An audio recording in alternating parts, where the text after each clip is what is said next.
The most significant shift in this war just happened, and nobody saw it coming. Deep inside Russian territory, columns of Ukrainian vehicles crossed the border at dawn. Within hours, everything the Kremlin built to protect its western flank had collapsed. Not a single commander expected this. Not a single analyst predicted it. And now somewhere in the Kursk region, thousands of Russian troops are completely surrounded with no way out. But here's what the headlines aren't telling you. This isn't just a border raid. This is the beginning of something far more dangerous for Moscow. Ukraine didn't just punch through Russian defenses. They broke the entire strategic logic of how Russia fights this war. And what happens next will determine whether this conflict ends in negotiation or escalation to a level we've never seen before. If you're new here, make sure you hit subscribe, because every week we break down the military strategy and geopolitical reality behind the world's most critical conflicts. Hit the bell so you never miss an episode, and let's get into it. In early August 2024, Ukrainian forces launched a cross-border operation into Russia's Kursk region. This was not a reconnaissance in force. This was not a diversionary attack. By every military metric available, this was a full offensive operation conducted with multiple brigade-sized formations, meaning thousands of soldiers, hundreds of vehicles, and coordinated fire support across a significant front. The speed was absolutely shocking. Within the first 48 hours, Ukrainian units had advanced over 30 kilometers into Russian territory. They seized the town of Sudzha, a strategically important settlement that served as a major transit point for Russian logistics. By the end of the first week, Ukraine controlled approximately 1,000 square kilometers of Russian territory. Pause for a moment and let that number sink in. Ukraine, a country that has been fighting for its survival for over 2 years, had taken Russian soil. Not just a small border incursion, not just a temporary foothold. They were establishing positions, digging in, and announcing publicly that they intended to hold this territory. Now, the question everyone's asking is, why did Ukraine do this? The official explanation from Kiev has been consistent. They say this operation serves 3 purposes. First, it forces Russia to pull troops from other fronts, relieving pressure on Ukrainian positions in the east. Second, it demonstrates to Moscow that Russia's borders are not secure, that the war can come to them. Third, it improves Ukraine's negotiating position by controlling territory they can trade in any future peace talks. Is that the complete picture? Probably not. There are likely additional objectives we're not seeing because the intelligence community never reveals everything. What we can analyze is the military effect. Within 2 weeks of the operation, Russian forces were scrambling to respond. Moscow declared a state of emergency in 3 border regions. They accelerated troop rotations. They flew in reinforcements from as far away as the Pacific coast. Most critically, they began pulling units from Donetsk and Zaporizhia, exactly what Ukraine wanted. But here's where it gets complicated. Russian border defenses in the Kursk region were notoriously weak. Why? Because Russia had stripped these areas of troops to reinforce other sectors, particularly in eastern Ukraine, where they've been grinding forward with massive casualties. The Kremlin assumed Ukraine couldn't possibly mount an offensive operation of this scale while simultaneously defending its own territory. They were catastrophically wrong. According to the Institute for the Study of War, Ukrainian command had been planning this operation for months. They conducted extensive deception operations to mask their intentions. Russian military intelligence, supposedly watching for exactly this kind of attack, completely missed the buildup. Does that surprise you? It should, because this represents a catastrophic intelligence failure at the highest levels of the Russian military. They had surveillance satellites. They had drone coverage. They had human intelligence networks supposedly operating inside Ukraine. And they missed the largest offensive operation into Russian territory since World War II.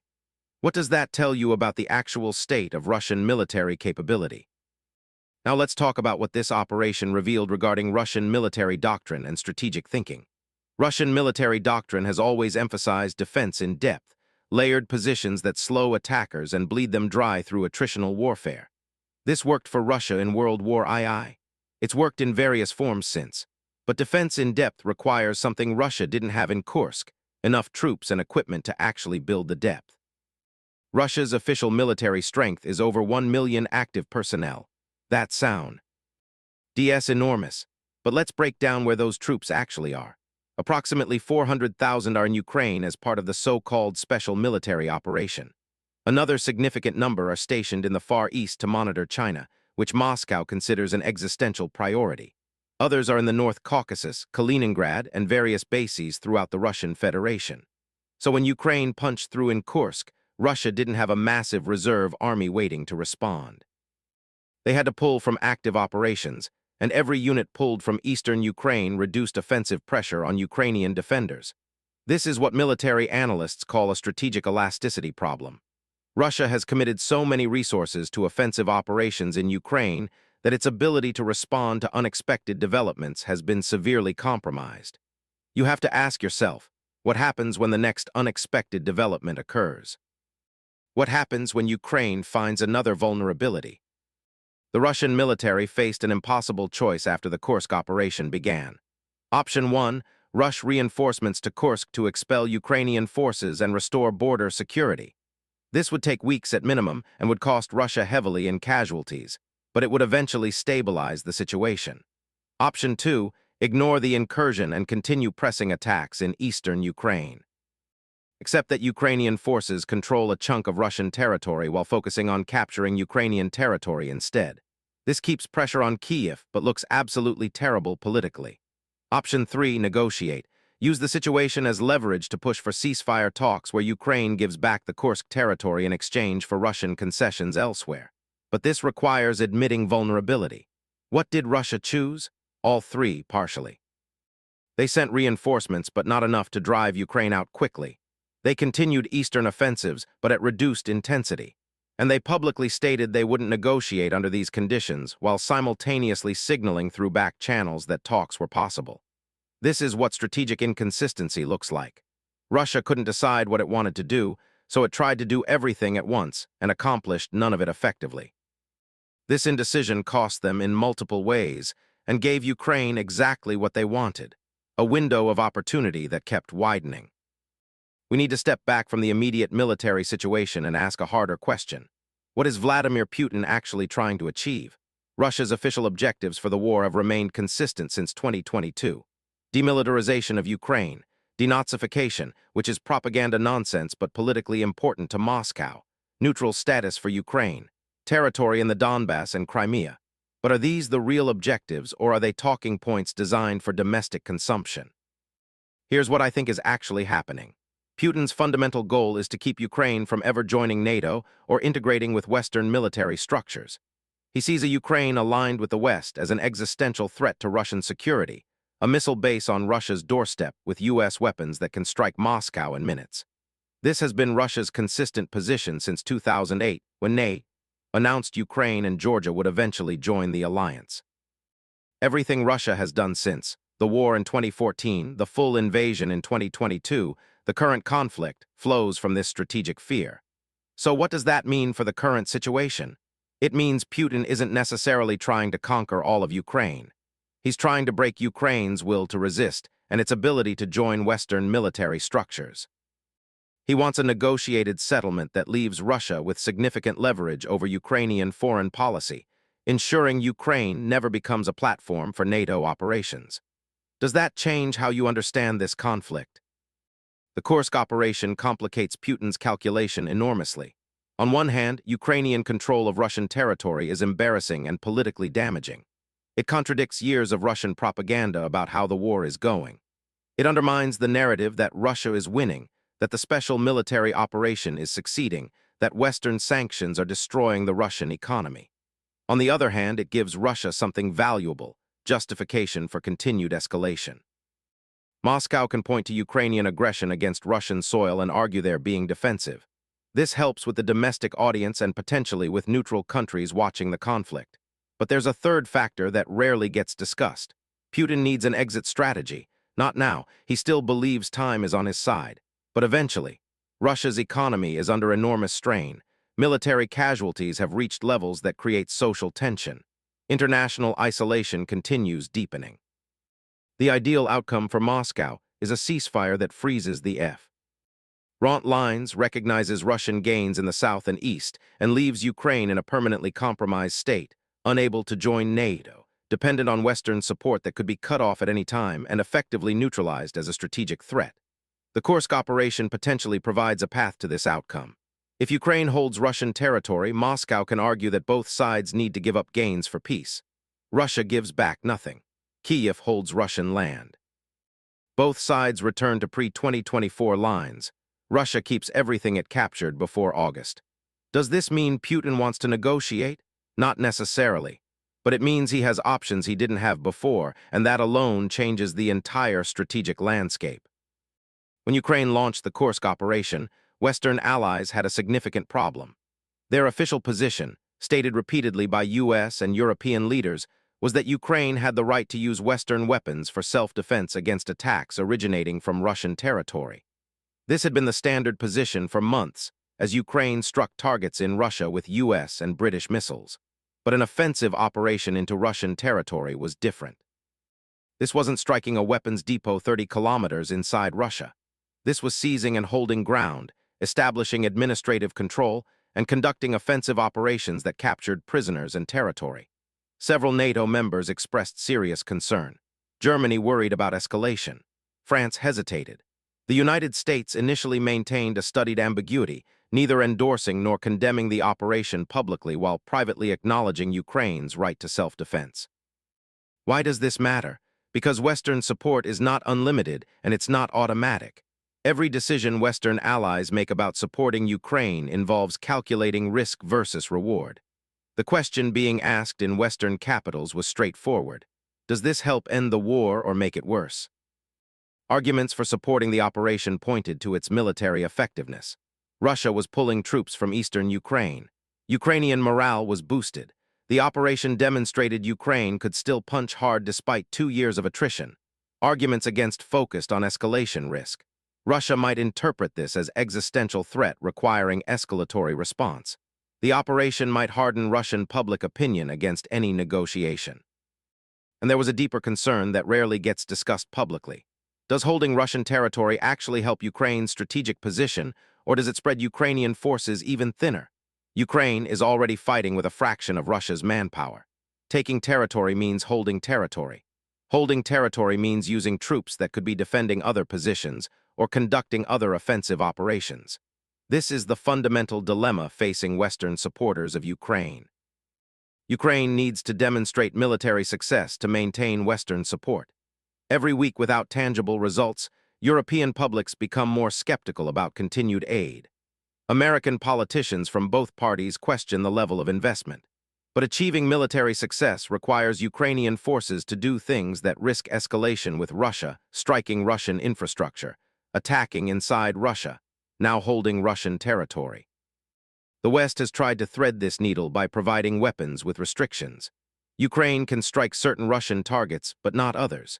Ukraine can use the weapons for defense, but not always for offense inside Russia.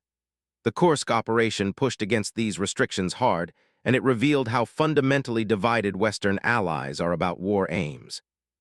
Some NATO members want Ukraine to win decisively, meaning Russia pushed back to 1991 borders.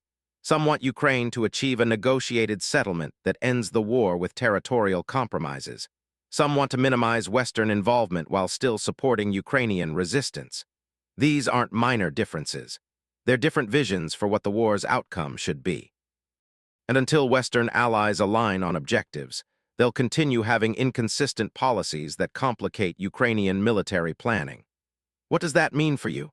It means the people funding this war can't agree on what winning looks like, and that uncertainty has consequences for every decision Ukraine makes on the battlefield. Now we need to talk about something that receives far less attention than it deserves: Crimea. The peninsula Russia seized in 2014 and has held ever since serves as the linchpin of Russia's southern strategy. It controls access to the Black Sea. It provides basing for Russia's Black Sea fleet. It dominates the southern Ukrainian coast and threatens Odessa. From Russia's perspective, Crimea is non-negotiable. Putin has stated explicitly that Crimea is part of Russia and will remain so. This isn't propaganda. It reflects genuine Russian strategic assessment that the peninsula is essential to their security posture. From Ukraine's perspective, Crimea represents stolen territory and a permanent threat. Every military plan Ukraine develops treats Crimea as a future objective, even if they don't publicly specify when or how they would move against it. Here's why the current situation in Kursk connects to Crimea. Ukraine has been systematically destroying Russian air defenses in Crimea using ATACMS missiles provided by the United States. They've struck S-400 systems, naval facilities, and command infrastructure. The pace of strikes has increased substantially over the summer of 2024. This matters because Crimea is extremely difficult to defend. The peninsula is connected to the mainland by a narrow land bridge that Russia seized early in the war. All of Crimea is within range of Ukrainian missiles launched from the mainland. Maintaining air defense coverage over the entire peninsula requires enormous resources. Russia has been moving additional air defense systems to Crimea, but they're being destroyed as fast as they arrive. The cost is staggering. Each S-400 battery represents billions of dollars in investment plus the trained crews to operate it. Does this seem sustainable to you? What happens when Russian air defenses in Crimea are degraded enough? Ukraine gains the ability to strike targets in Crimea with less fear of interception. This means naval facilities, command centers, supply depots, and eventually, even more controversially, military infrastructure that might require attacking with longer-range systems. The strategic picture is becoming clearer. Ukraine is creating conditions for a future operation against Crimea by systematically removing Russia's ability to defend it. Kursk connects to this in another way. Every Russian unit pulled to respond to the Ukrainian incursion is a unit not available for reinforcement in the south.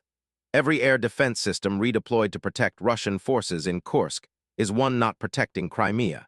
Ukraine has forced Russia into an impossible position.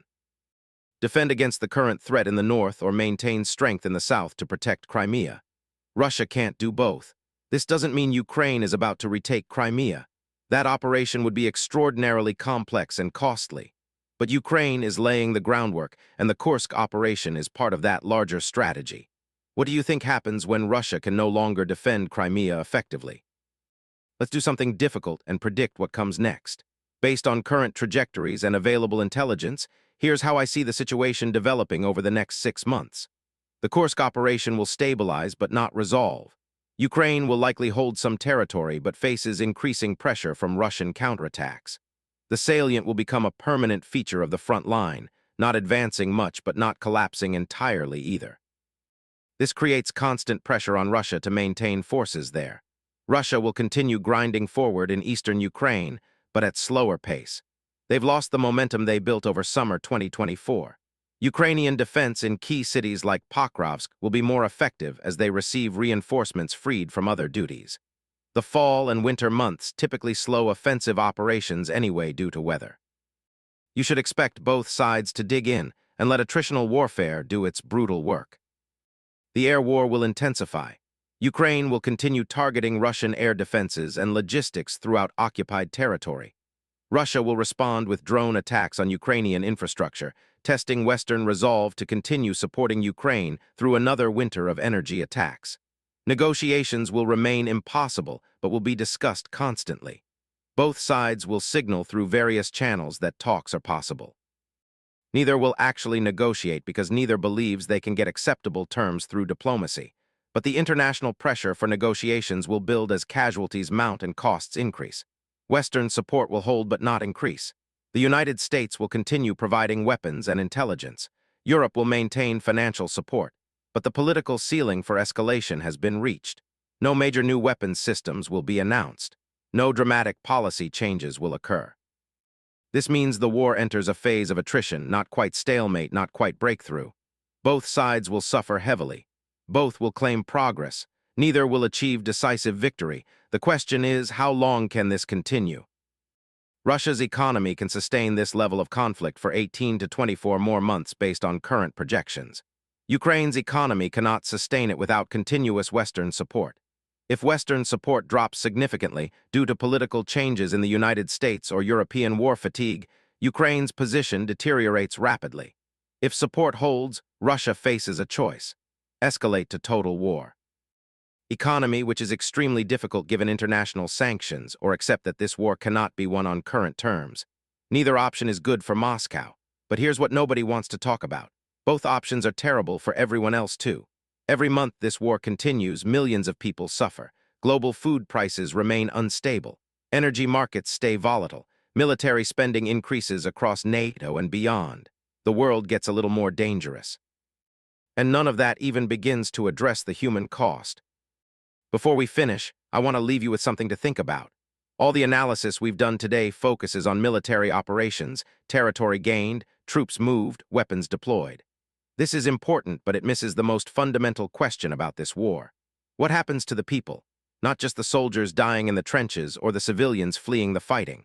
I'm talking about the millions of people inside Ukraine and Russia whose lives are being consumed by this conflict. Ukrainians have lost homes, families, and futures.